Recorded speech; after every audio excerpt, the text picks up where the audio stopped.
In this video we take a look at the twin needle. Stay with me and I'll show you how to use it. A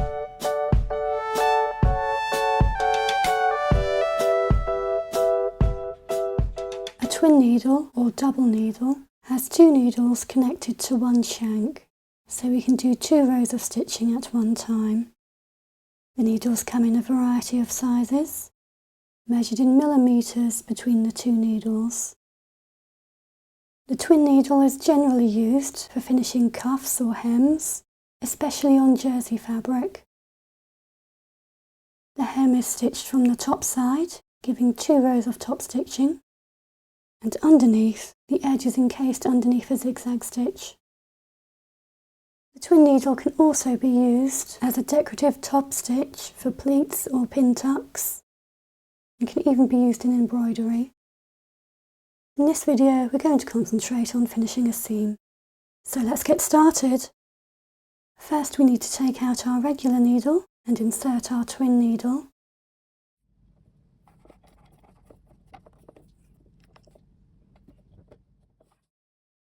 And we attach our auxiliary spool holder.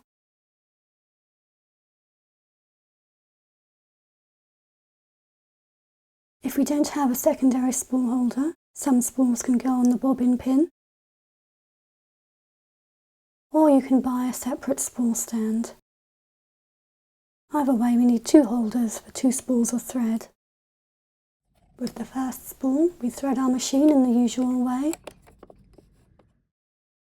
and thread one of the needles. We take the second thread, following the same path as the first thread, only we stop before we get to the final hook above the needle, and from there we thread the second needle. Avoiding this last hook will prevent the 2 threads from becoming tangled. If we need to pull up the bobbin thread, we do this in the normal way, holding on to both of the upper threads. Now that we have our machine threaded, we do a few tests to test the tension. The tension will likely have to be very low, probably down to the lowest setting. We fold and press our hem over. And to make it easy, we can mark a line on the top of the fabric, lining up with the raw edge underneath. This will help us see where our raw edge is, since we'll be stitching this from the top. We place our fabric right side up onto the machine and we stitch along our line, trying to keep our needles on either side of the raw edge. If we've done this right, the raw edge should be neatly encased within the zigzag stitch underneath. If your tension is correct, the work should come out pretty flat. But sometimes you get an effect known as tunnelling, where the fabric is kind of bunched together and you get a ridge in between the stitching lines. If it's not too drastic, it can be fixed with a hot press of the iron, but it could just be that the tension is too tight.